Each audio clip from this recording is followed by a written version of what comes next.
네, 하나님 말씀은 신명기 30장 11절에서 14절입니다.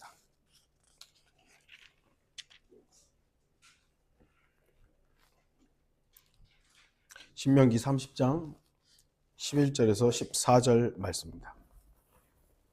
제가 말씀 읽도록 하겠습니다.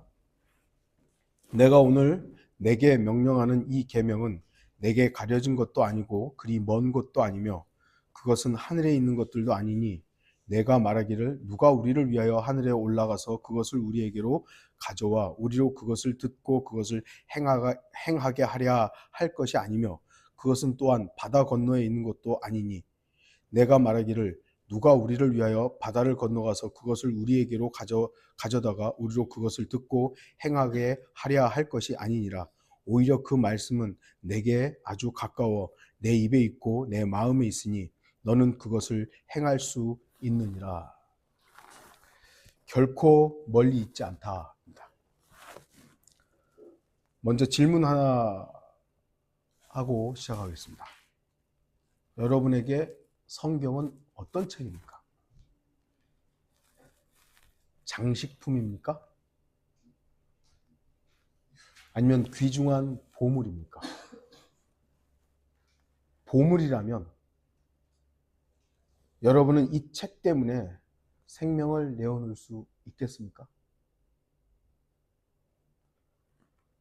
과연 여러분의 생명을 내어놓을 수 있겠다라는 그런 마음을 갖는다면 그런 마음과 생각을 갖는 근거는 어디에 있습니까? 무엇입니까? 성경은 하나님의 말씀이다 라는 명제는 더 이상 이 시대에는 주장할 수 없는 낡은 교리적 표어가 되어버렸습니다. 제가 어렸을 때만 해도 성경은 하나님의 말씀이다 그러면 교회 안 다니는 사람들도 그 말을 들으면 그래. 믿든 안 믿든 그냥 그거를 그냥 자연스럽게 받아들였던 그런 분위기였죠. 지금은 성경은 하나님의 말씀이다 했을 때 그 의미가 뭐냐라고 묻는 거예요. 다양하게 믿기 때문에.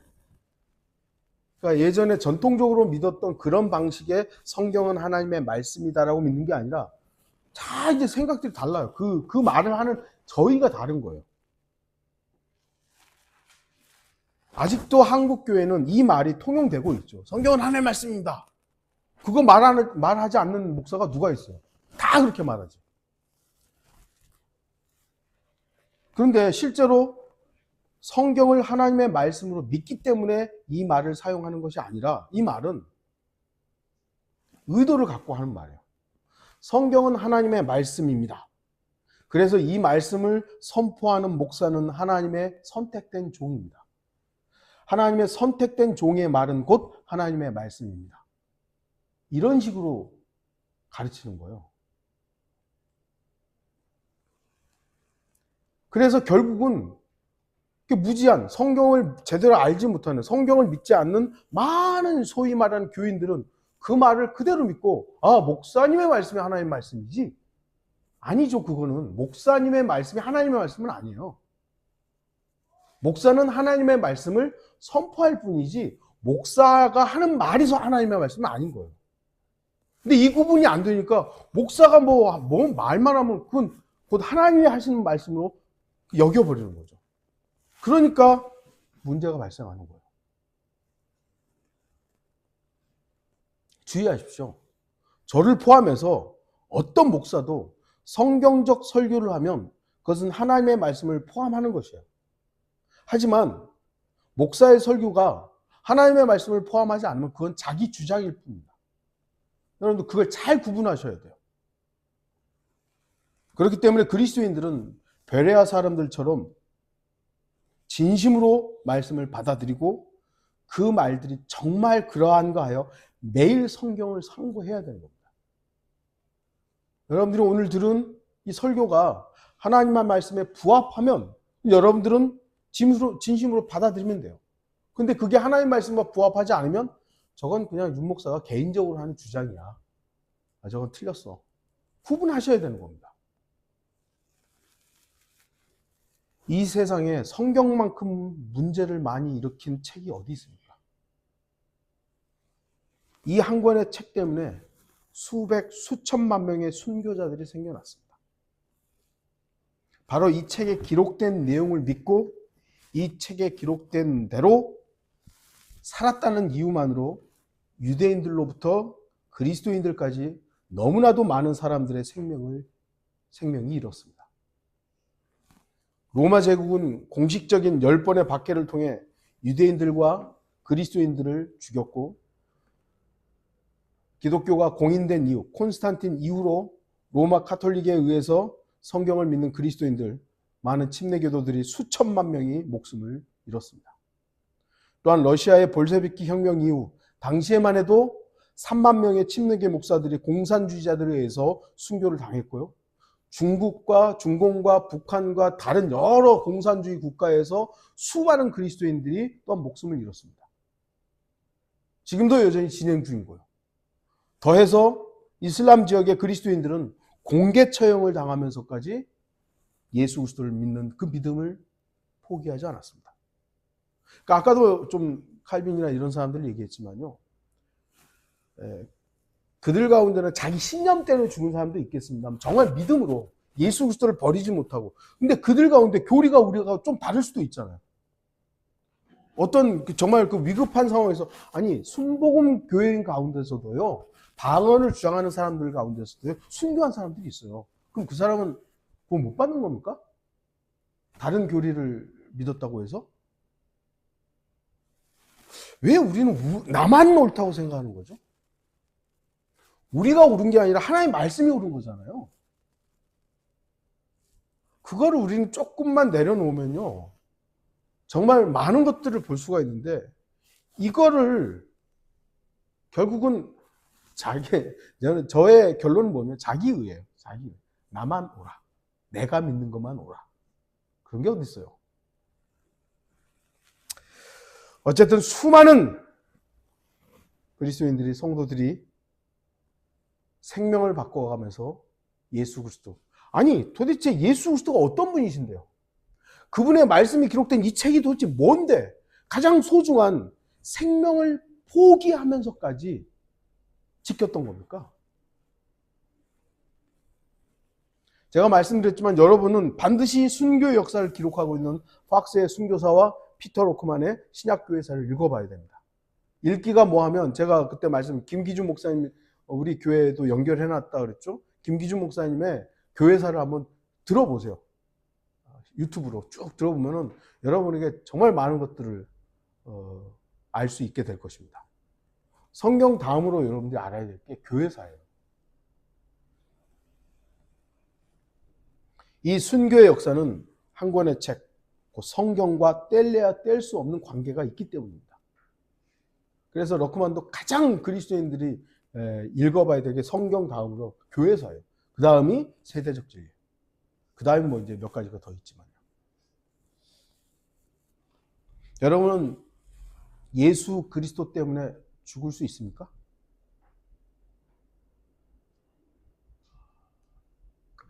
이게 여러분 모른다고 해서 자신이 없는데, 그런다고 해서 여러분의 다짐을 포기하면 안 돼요.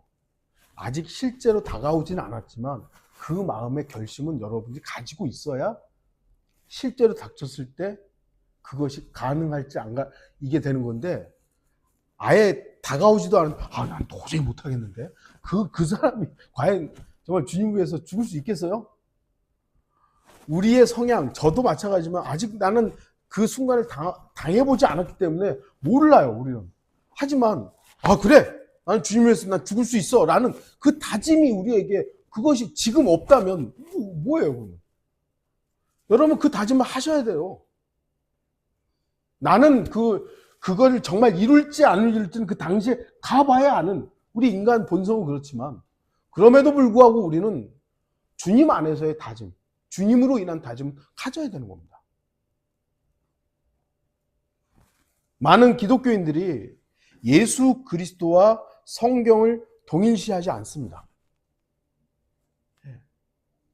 물론 우리가 예전에 가졌던 킹제임스 성경 막 해가지고 어떻게 보면 예수 그리스도보다 킹제임스 성경 자체를 너무 또 우위에 뒀던 그런 것이 아니라 우리는 하나님의 말씀인 성경과 예수 그리스도를 동급으로 봐야 되는 겁니다.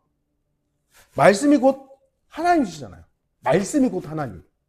그 말씀은 예수 그리스도이시지만 하나님께서 말씀하셨던 그 단어들이 여기 기록되어 있잖아요.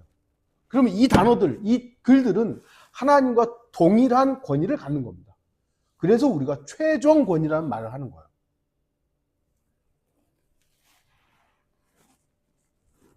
예수님을 위해서는 죽을 각오가 돼 있는 사람들이 우리나라도 꽤 있잖아요. 근데 성경 때문에 죽어야 한다고 하면 거기에는 의문을 품는 사람들이 꽤 있습니다. 왜 이 종이책 때문에 내가 생명을 잃어야 돼요? 그러나 주목하십시오. 말씀이 곧 하나님이십니다. 물론 저는 이 종이책 때문에 목숨을 내놓지는 않을 것입니다. 그러나 이 책에 기록된 하나님의 말씀 때문에는 저의 목숨을 내놓을 겁니다. 여기에 하나님 말씀이 기록되어 있기 때문에 이 책은 중요한 거예요. 이 책이 중요한 거예요. 저도 킹제임스 성경 많이 가지고 있잖아요. 그거 한 권 뭐 불탄다고 해서 제가 뭐라 할까요? 큰 손해, 재정적인 건 좀 손해를 입겠지만 저한테 아무 문제가 없어요. 그런데 이거를 여기에 기록되어 있는 말씀의 권위를 누군가가 깎아내리려고 한다. 그럼 저는 그거는 어떻게 보면 좀 싸우는 거죠. 너무 중요하니까요. 이 종이책이 왜 중요합니까? 이 종이책에 하나님의 말씀이 기록되어 있기 때문이에요. 왜냐하면 이 종이에 기록된 글자는 하나님의 영감으로 기록된 하나님의 말씀이기 때문입니다. 저는 베델 독립침례교회 성도들이 저와 같은 믿음을 가지길 바랍니다. 이 부분에서는 동일한 믿음이 형성되었으면 좋겠습니다. 성경을 믿는 침례교회를 출석한다면 가장 중요한 것이 바로 성경에 대한 절대적인 신뢰, 그것이 근거해야 하기 때문입니다. 물론 조금의 차이들은 있고 그 바라보는 어떤 성향들이 좀 다를 수 있습니다만 성경에 대한 권위에 대한 부분은 우리가 동일한 믿음이 형성되어 있어야 됩니다. 왜 그렇습니까? 창조주 하나님에 대해서, 구주 예수 그리스도에 대해서, 죄인의 구원에 대해서, 지옥에 대해서, 하늘나라에 대해서, 예수 그리스도의 재림에 대해서 기록한 유일한 책이기 때문입니다. 성경만이 창조주 하나님을 기록하고 있습니다. 성경만이 인간의 구원자를 제시하고 있습니다. 성경만이 하늘나라와 지옥에 대해서 말씀하고 있습니다. 성경만이 죄와 의와 심판에 대해서 말씀하고 있습니다. 성경만이 예수 그리스도의 다시 오심을 약속하고 있습니다. 저는 한국의 기독교인들이 자신들이 사용하고 있는 개역 성경이라도 그 성경이 하나님의 말씀이라고 믿는 믿음을 갖기를 바랍니다. 개역 성경도요, 교리적인 물론 부분 말씀도 빠져 있고 없음도 있고 교리적인 좀 오역들이 있습니다만 지금 제가 말했던 부분들, 창조주, 구원자, 다시 오심 없나요? 다 있어요. 지옥을 너무 강조하지 않은 부분도 있고 있습니다만 어쨌든 거기에도 지옥에 대한 단어도 있고 구원을 어떻게 받는다 이런 거 다 있습니다. 우리 어른들 같은 경우는 거의 개역 성경 믿었을 때 구원받은 거 아니에요? 거의. 이번에 대한성송에서 나온 새 한글 성경이라고 있다 그랬죠? 말씀을 저는 그걸 또 굉장히 까고 있었습니다. 물론 제가 저번에도 좀 몇 구절 읽어드릴 때 좀 기가 막힌 번역이 있었죠. 좀 희한한 번역들이. 그런데 그 성경이라도 그거라도 하나님의 말씀으로 믿는다면 그거라도 믿는다면 오늘날 한국교회처럼 이렇게 엉망인 교회들이 되지는 않았을 겁니다. 오늘날 이 시대의 교회는 왜 이렇게 변질된 것입니까? 왜냐하면 지금 이 시대는 성경을 하나님의 말씀으로 믿는 사람들이 너무나도 없기 때문이에요. 이제는 목사의 말이 하나님의 말씀이 돼 있지 성경에 그러니까 여러분도 경험했는지 모르겠어요. 우리 목사님이 이렇게 말해요. 아니 성경에는 다르. 아니 우리 목사님 그렇다고. 아니요 성경에 이렇게 돼 있다고요. 목사의 말이 우선입니까? 성경에 기록된 말씀이 우선입니까? 너무나도 분명한 말인데도 그게 한국 교회는 점점 통용이 안 되는 거예요. 이상한 현상으로 넘어가고 있는 거예요. 목사의 말이 하나님의 말씀보다 높여 있는 거죠. 왜 그런 겁니까? 성경을 안 믿는 거예요, 그러니까. 성경을 믿지 않습니다. 그저 성경은 하나님에 대해서 사람들이 쓴 책이라고 생각하거나 성경의 내용이 중요하지 뭐 이렇게 글자에 매여 있냐고. 내용만 되면 되지 뭐. 내용만 통하면 됐지 뭐 이렇게 글자 하나하나에 그렇게 목숨을 거냐고. 말씀이 곧 하나님이시라고 했을 때 그 말씀이라는 단어가 뭐죠? 워드예요. 단어예요. 단어. 글자. 네. 그 글자가 곧 하나님이라는 거예요. 그래서 우리에게는 글자 하나하나가 중요한 겁니다.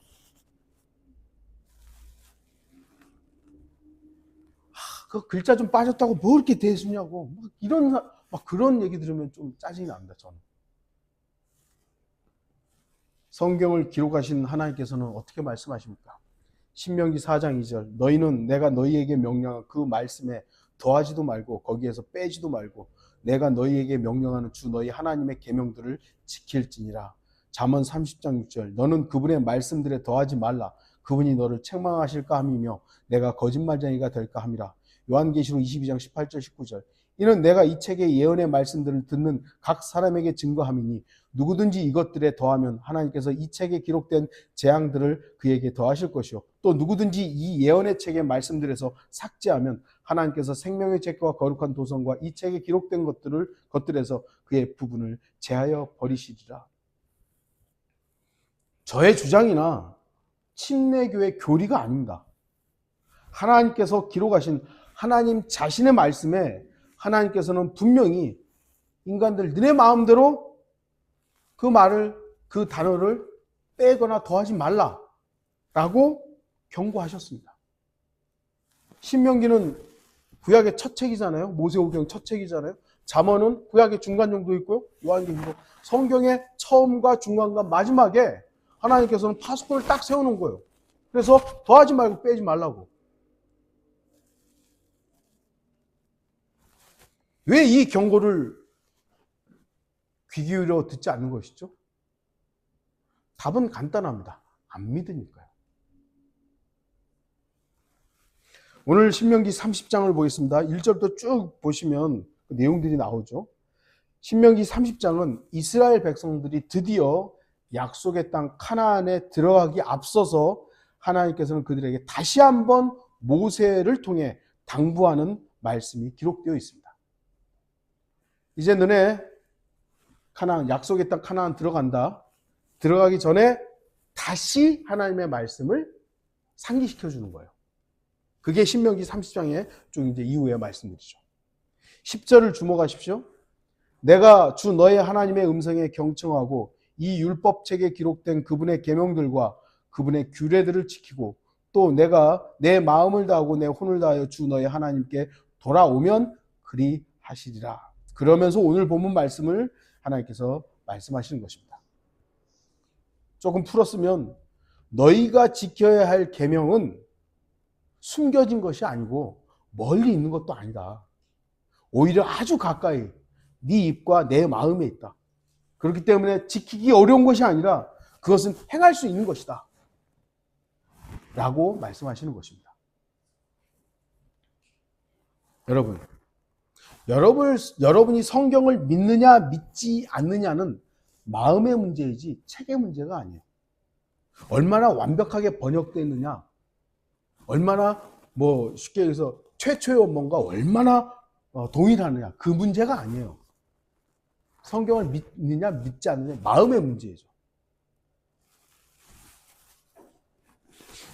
그래서 이 마음을 지키라고 잠언에서 말씀하는 거잖아요. 이 마음이 어디에 지금 점유당해 있느냐에 따라서 성경을 믿느냐 믿지 않느냐도 결정되는 것입니다. 세상의 어떤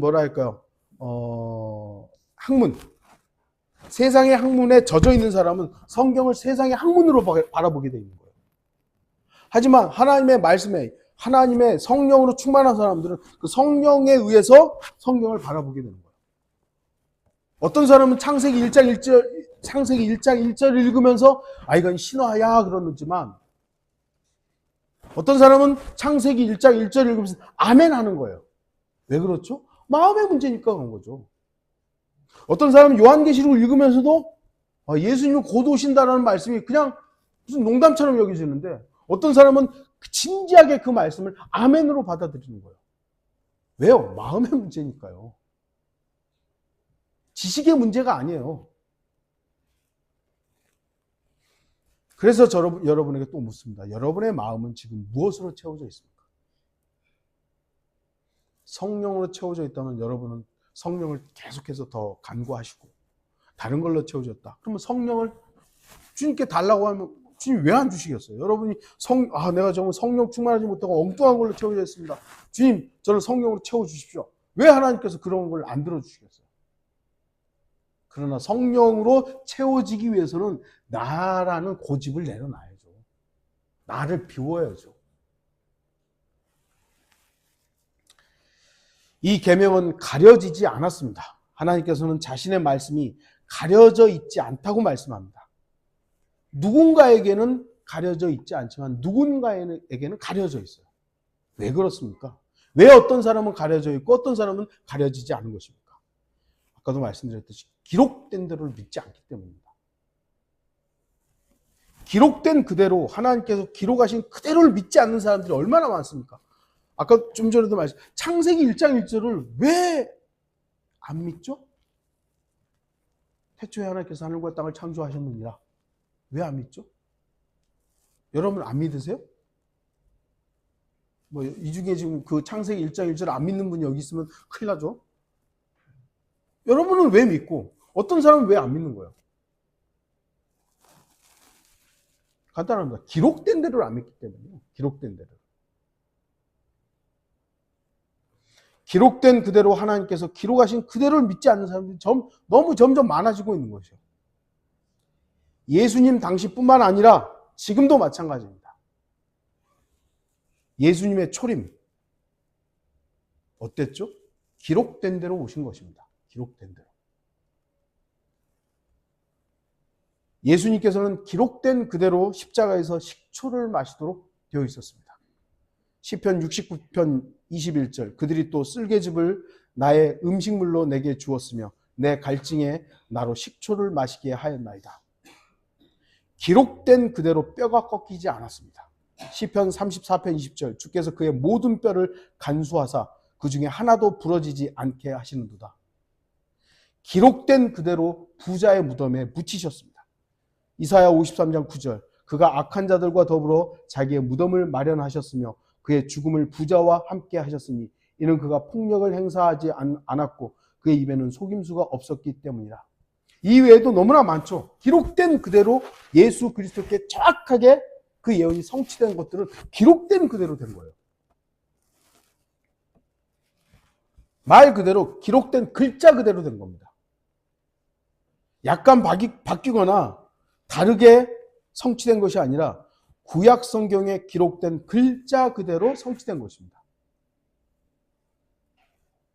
왜 이제 일본도 지금 7월 달이면 지금 그 지진이 일어날 거라고 되게 두려워 떤다 그러더라고요. 근데 그 만화가가 만화를 그려서 예언을 했다고 지금 난리들이죠. 부분적으로 맞는 게 있나 보더라고요. 근데요, 인간이 성경의 예언이 아닌 인간의 예언이 10개를 얘기했는데 2개 정도 맞으면 나머지 8개는 보지도 않아요. 2개 맞은 거 가지고 난리가 나는 거예요. 이거 맞았다고. 노스트라다무스도요, 엄청나게 많은, 쉽게 말해서 그의 예언이 굉장히 많습니다. 그런데 성취된 게 몇 가지가 있거든요. 그거 가지고 노스트라다무스가 어쩌고저쩌고. 근데 지금 그가 이루어진다고 했던 것들이 안 이루어진 게 많기 때문에 이제 그래서 요즘은 노스트라다무스를 인용을 안 하는 거예요. 그 노스트라다무스가 세상이 멸망한다고 했던 시점이 훨씬 지나버려가지고 그래서 더 이상은 이제 노스트라다무스를 얘기를 안 해요. 인간의 예언은 그렇습니다. 근데 성경의 예언은 이사야를 통해서, 에스겔을 통해서, 다니엘을 통해서, 호세아를 통해서, 물론 아직 안 이루어진 건 있지만 된다고 말씀하셨던 그 글자 그대로가 예수 그리스도께 이루어진 거예요.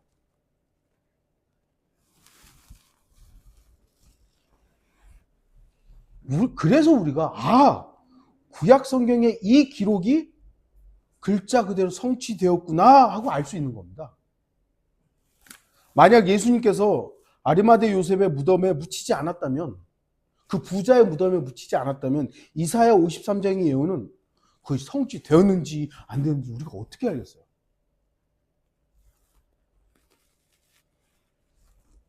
마찬가지로 주님께서 이 땅에서 통치하신다는 성경 예언은 기록된 글자 그대로 이루어질 것입니다. 아직 안 이루어진 것뿐이지 글자 그대로 이루어지지 않는 게 아닙니다.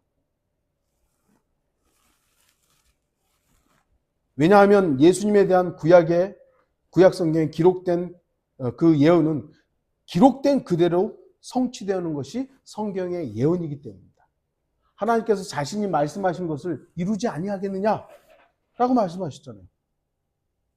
거짓말 하실 수 없는 그분께서 자신이 이루겠다고 여기다가 이렇게 기록해 놓고 그걸 만약에 안 한다면 하나님, 죄송한 얘기지만 하나님으로서 자격이 없는 거죠. 그런데 어떤 사람들은 예수님의 재림은 이미 영적으로 이루어졌다고 말합니다. 아니, 성경에 분명히 예수님께서 다시 오시겠다고, 복수의 날로 오시겠다고 말씀하셨으면 그 말씀은 기록된 그대로 이루어질 거예요. 근데 그걸 안 믿고 영적으로 해석하는 것이죠. 초림은 이미 다 이루어졌기 때문에 그건 어떻게 반박할 수가 없잖아요. 재림은 아직 이루어지지 않았기 때문에 지들 마음대로 막 해석하는 거예요. 그러면서 우리가 실제적인 재림을 기다리고 있다고 하면 저 세대주의자들, 저 종말론자들, 그래서 세대주의는 이단이라고 이렇게 하는 거예요. 그렇기 때문에 그들에게는 하나님께서 성경을 가려버리는 겁니다. 그들 마음에 진리를 향한 선한 마음이 없고 하나님에 대한 겸손한 마음이 없을 때 하나님은 거짓말로 그들을 속이시는 겁니다. 못 보게 만들어버리는 거예요. 만일 여러분들도, 저나 여러분들도 성경을 기록된 그대로 믿지 않으면요, 하나님께서는 저와 여러분에게서도 성경을 가려버리실 것입니다. 성경을 읽을 때 가장 1차적으로 기록된 그대로를 믿으세요. 그럼 어려울 건 없어요. 1차적으로. 그러나 이제 해석할 때 좀 어려움이 있으면 하나님께 묻는 거죠. 그러면 하나님께서 또 알려주시거나 아니면은 그래도 모르겠다. 그럼 가만히 계시면 우리가 휴가 돼서 올라가면 그 순간 아마도 알고 싶지 않아도 다 알게 될 겁니다. 이 계명은 멀리 있지 않습니다. 학자들은 하나님의 영감으로 기록된 성경이 이미 사라졌거나 저 멀리 어디 지금 아직 발견되지 않은 어딘가에 있다라고 생각하는 것입니다. 왜냐하면 그들은 최초의 원본은 이미 사라졌고 그 원본에 기록된 내용을 정확하게 아는 것은 불가능하다고 믿는 겁니다. 그래서 가능하면 원본에 가장 가까운 원문을 가려내어 원문에 가장 부합한 히브리어나 헬라어 성경을 만들려고 지금 그래서 성서 공예 그런 학자들이 계속 원어 연구를 하는 거예요. 근데 문제가 뭐냐면요, 원본이 없잖아요. 원본이 없는데 지금 자기들이 학자들이 막 노력을 해가지고 쫙 만들었어요. 이게 원본에 가장 가깝다고 누가 입증을 해줄 수 있죠? 아무도 못해줘요. 원본이 없는데 어떻게 그걸 입증을 해요? 그러니까 결국은 학자들은 자신들의 학문적 성취를 이루는 것 뿐입니다. 하나님의 말씀을 기록된 그대로를 믿지 않고, 요게, 그래서 지금도 막, 그 아라비아 쪽, 이스라엘 쪽, 그 다음에 터키 쪽, 막 그쪽에 가서 계속 땅 파고 있는 거예요. 그쪽에서 혹시나 성경 원문들이 나올까봐 계속 그거 하는 거예요. 나왔어요. 만약에 나왔어요. 그러면 그거를 지금 자기들이 최선이라고 말한 것과 비교해 보는 거죠. 비교해 보고 이 지금 새롭게 발견된 것이 더 오래된 거다. 그러면 요걸 고치는 거예요. 자기들이 지금까지 했던 걸 고쳐요. 그러면서 요게 원문에 가까울 거다. 최초의 원본에 속으면 안 됩니다. 원어에 속아서도 안 됩니다. 저도 설교를 준비하고 여러분에게 설교할 때 원어, 그 히브리어나 헬라어를 참고해서 이런 의미가 있고 이런 뜻이 있습니다라고 말씀을 드리지만 저에게는 히브리어나 헬라어나 영어가 저의 권위가 아니에요. 저는 히브리어도 잘 모르고 헬라어도 잘 모르고 영어도 잘 몰라요. 저에게는 우리말, 한글이 저에겐 권위예요. 하나님께서 자신이 기록하신 최초의 원본을 어떻게 다루셨는지 알면 원본에 대한 가치는 그렇게 중요하지 않은 겁니다. 최초의 원본 잊지도 않, 지금 아무도 최초의 원본을 갖지 않았잖아요. 설령. 오늘 이스라엘 땅에 딱 갔더니, 땅 팠더니 거기에, 원어 성경이 딱, 히브리어 성경이 딱, 이거 최초의 원본이라고. 그걸 누가 입증해 줍니까? 그게 최초의 원본이라고 누가 입증해 줘요? 아무도 입증할 수가 없어요. 최초의 원본이 그렇게 중요했다면 하나님께서는 모세를 통해서 그 최초의 원본을 그렇게 다루지 않았을 겁니다. 출애굽기 31장 18절 주께서 시내산에서 모세와 이야기를 마치셨을 때 하나님께서 손가락으로 쓰신 두 증거판인 돌판들을 모세에게 주시니라. 하나님께서 손가락으로 돌판에 써가지고 소위 말하는 십계명을 모세에게 준 거예요. 제가 말씀드렸죠. 왜 두 개인지. 이쪽에 5개, 이쪽에 5개가 아니에요. 10개를 해서 하나는 네 거, 하나는 내 거예요. 근데 하나님은 요거 가지셔야 할 이유가 없으니까 모세한테 2개를 다 준 거죠. 왜 우리 계약서 쓰면 한 장씩 갔잖아요. 하나님은 지금 모세하고 계약을 하신 거, 언약을 맺으신 거거든요. 그래서 사인 딱 하는 거예요. 그런데 인간은 하나씩 가질 수 있지만 하나님은 그거를 물질적인 돌판을 가져야 될 이유가 없으니까 2개 다 준 거죠. 그러니까 사람들이 생각하는 것처럼 이쪽에 5개, 이쪽에 5개가 아니라 10개씩 기록된 거예요. 그게 그렇게 중요한 건 아니지만. 출애굽기 32장 16절 그 돌판들은 하나님의 작품이요 그 쓰신 것도 하나님께서 돌판에 새겨서 쓰신 것이라. 하나님의 작품이에요. 하나님의 작품. 하지만 모세는 이 돌판을 깨뜨려 버립니다. 출애굽기 32장 19절 그가 진영에 가까이 오자 송아지와 그 춤추는 것을 본지라 모세가 격노하여 자기 손에서 돌판을 던져 산 아래서 깨뜨리느니라. 하나님께서 직접 쓰신 소위 말해 최초의 원본을 모세는 화가 난다고 던져서 깨뜨려 버립니다. 정말 최초의 원본이 중요했다면 그 순간 하나님 모세를 죽여버려야 됩니다. 야, 내가 지금 쓴, 내 말을 네가 이렇게 깨뜨려 버려? 이런 나쁜 놈하고 바로 죽였어야 되는 거예요. 하지만 하나님께서는 모세에 대해서 그것에 대해서는 아무 말씀을 안 하세요. 왜 깨뜨렸느냐, 네가 이거 무시했니, 뭐니 아무 말씀도 안 하십니다. 그런데 모세가 가나안 땅에 들어가지 못한 이유가 있죠.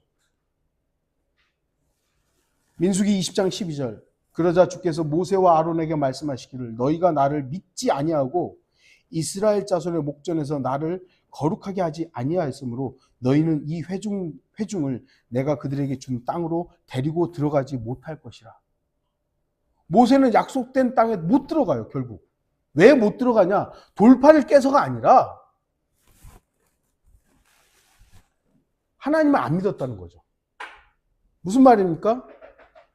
모세가 가나안 땅에 들어가지 못한 이유는 최초의 원본인 돌판을 깨뜨려서가 아니라 돌에다가 바위에다가 말에서 물을 쏟아내라 그랬는데 그걸 2번 친 거예요.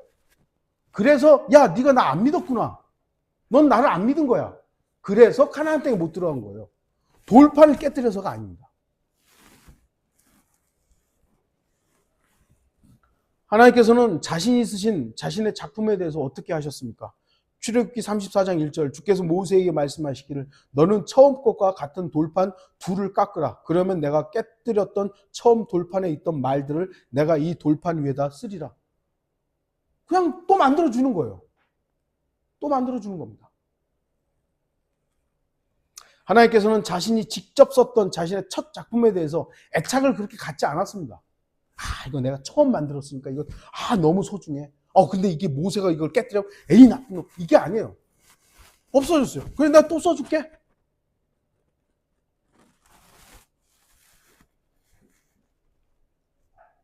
여러분들 중에 저도 한글 킹제임스 성경 94년 처음 나왔을 때 가장 하드 커버 있었던 거 지금 그거를 구할 수도 없고 뭐 찾지도 못하는데 제가 제 첫 성경이었기 때문에 그때는 되게 애지중지했어요. 근데 이제 교율되면서 이제 다른 성경을 바꾸고 그걸 읽다 보니까 요거는 이제 어떻게 보면은 저한테 잊혀져 버린 것이죠. 네.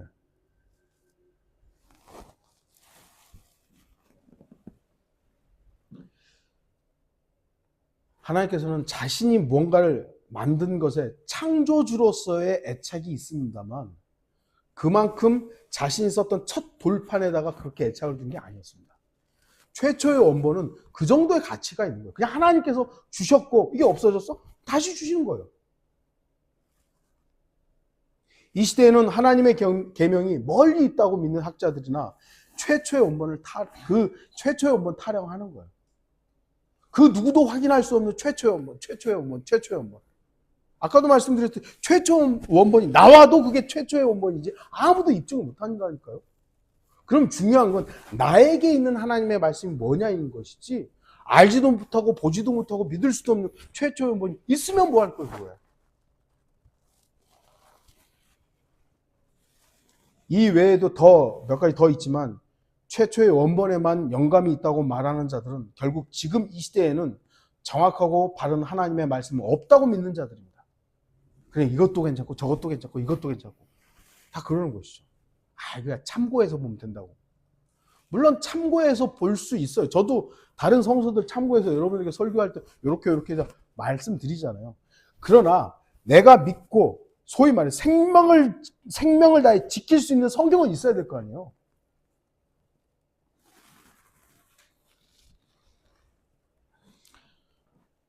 많은 지금 기독교인들 중에는 성경의 권위가 이제는 바닥을 치고 있는 겁니다. 그냥 뭐 중요한 책이지. 기독교인들에게 뭐 중요한 책이지.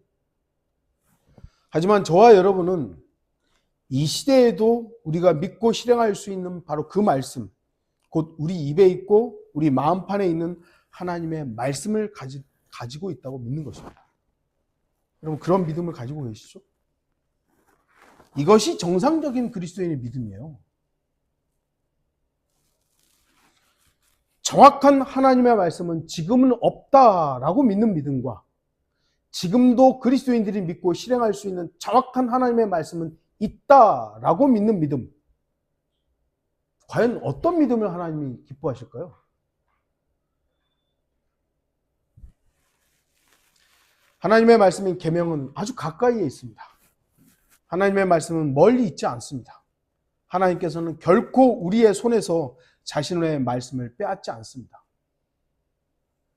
유대인들에게 있어서도 이스라엘 민족에게 있어서도 하나님께서는 그 말씀을 아침부터 읽고 그 다음에 이마에다 붙이고 뭐 옷가락에다가 또 매에서 꼬매고 이렇게 할 정도로 하나님 말씀을 가까이에 두신 거예요. 근데 어떤 사람들은 그 말씀을 빼앗는 것이죠. 교회사 기간 중에 로마 카톨릭이 성도들의 손에서 성경을 빼앗고 소유하지 못하게 하고 읽지도 못하게 했던 적이 있습니다. 물론 그때는 책 자체가 워낙 고가고 뭐 아무나 뭐 볼 수 있는 그런 시대는 아니었긴 했지만 볼 수 있고 아예 그걸 차단을 해버리는 것과 차단해서 아무도 갖지 못하게 하는 것과 읽을 수 있는 여지가 되면 읽을 수 있도록 하는 것과는 다른 것이죠.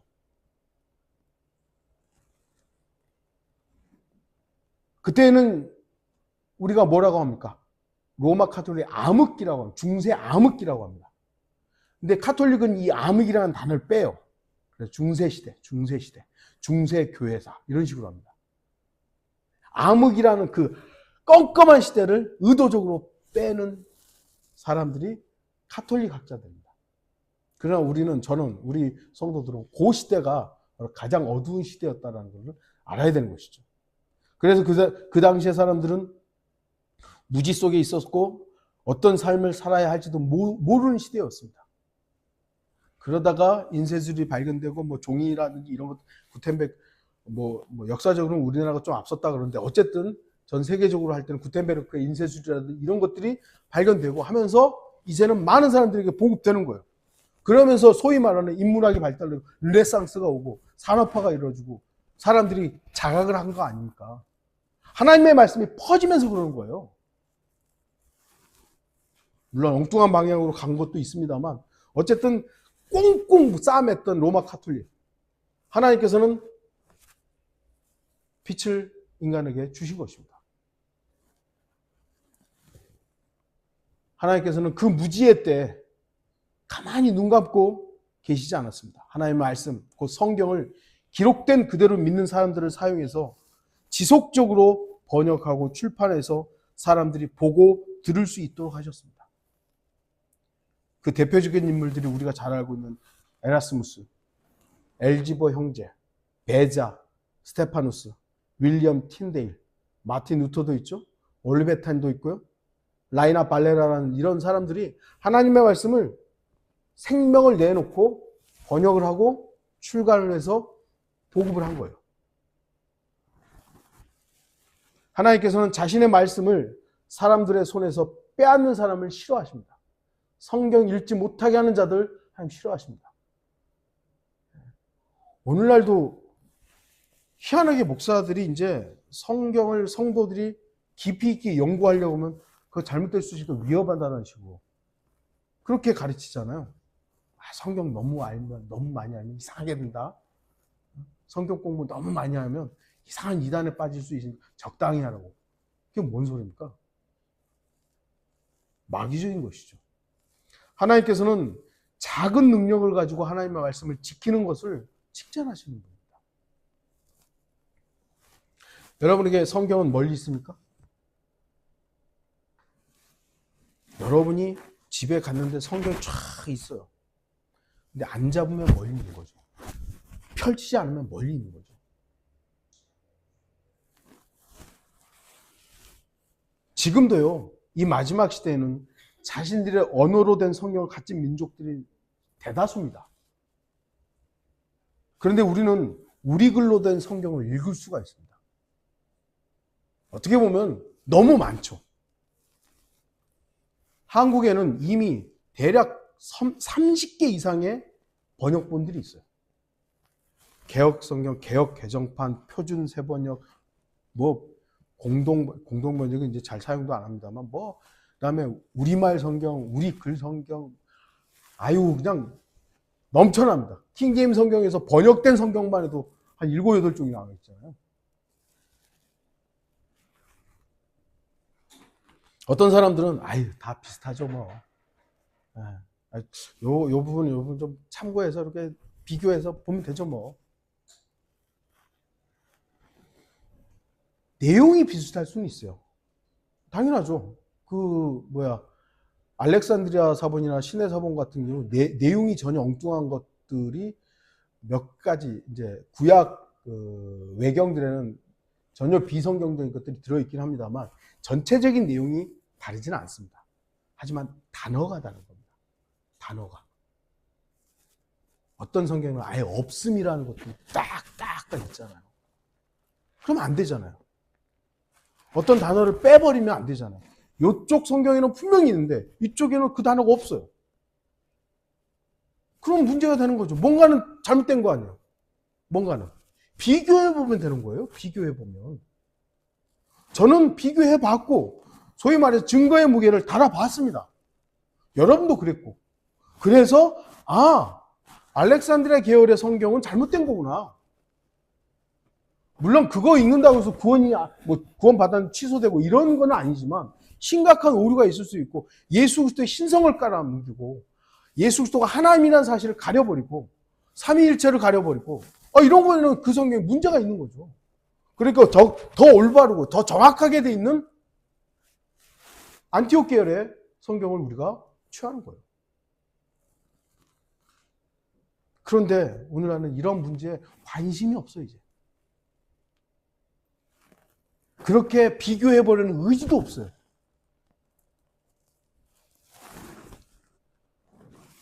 많은 사람들의 눈에서 점점 성경이 멀어지고 TV 연속곡이나 연예 오락 프로그램이나 스마트폰의 영상에 입과 마음을 두고 있는 겁니다. 여러분에게 성경은 결코 멀리 있지 않아야 합니다. 결론을 맺겠습니다. 저와 여러분에게는 하나님의 말씀이 있습니다. 하지만 저와 여러분이 이 말씀을 입과 마음에 두지 않는다면 하나님의 바른 말씀, 곧 성경이 있다는 것이 무슨 의미가 있습니까? 장식품이잖아요. 저에게도 제 책꽂이에 보면은 성경이 쭉 요쪽에 이제 쭉 있어요.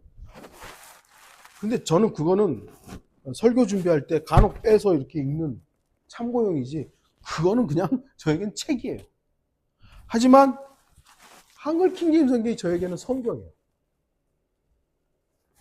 바로 제 옆에 있죠. 그냥. 제일 가까이.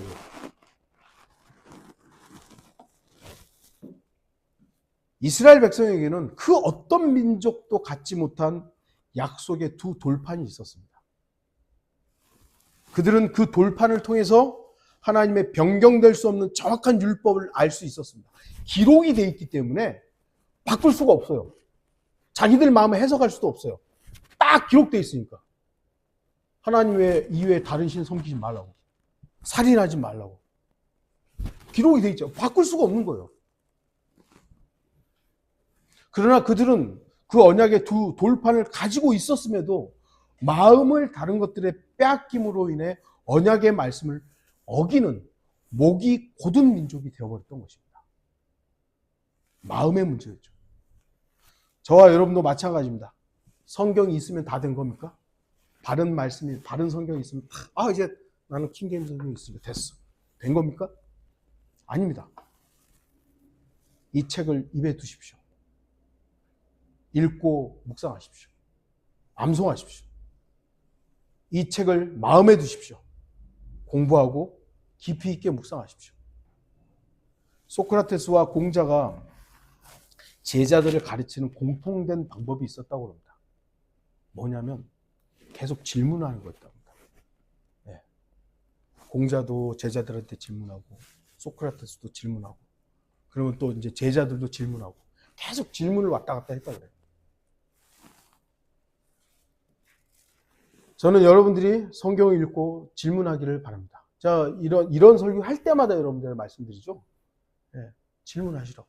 제가 다 알아서가 아닙니다. 성경을 완벽하게 다 알기 때문에 여러분, 뭐든지 질문해. 내가 다 알려줄게. 이게 아닙니다. 제가 아는 범위 내에서는 답하고, 혹시 내가 모르면 저도 공부해서 여러분에게 또 알려주고, 그래도 모르겠다. 그럼 저도 모르는 상황이니까 조금 좀 기다려보죠. 이렇게 될 수가 있는 것이죠. 이것이 바로 하나님께서 이 마지막 시대에 하나님의 자신의 말씀을 보존하신 이유가 아니겠습니까? 저와 여러분에게 이 말씀을 읽고 암송하고 묵상하고 공부하라고 이 말씀을 주신 것 아니겠습니까? 구원만 받고 끝이라면 이렇게 두꺼운 책이 있어야 될 이유가 없습니다. 로마서나 갈라디아서나 몇 권만 딱 있으면 구원받는데 뭐 어렵겠어요? 하지만 왜 이렇게 두꺼운 이 성경을 우리에게 주셨겠습니까? 성경을 읽고 암송하고 공부하고 묵상하는 일에 소홀해진 분들이 있다면 다시 한번 마음의 다짐을 통해 하나님의 말씀과 더 가까워지는 그런 시간이 되기를 바랍니다. 왜냐하면 하나님의 말씀은 결코 멀리 있지 않기 때문입니다. 가까이 있습니다. 이 가까이 있는 말씀을 내가 마음으로부터 멀어지게 되면 결국 여기 있음에도 불구하고 마음으로 멀어지게 되면 그 말씀이 우리에게 영향을 끼칠 수 없기 때문입니다. 결코 멀리 있지 않습니다. 가까이 있는 말씀을 읽고 묵상하고 암송하고 공부하시길 바랍니다. 기도하겠습니다.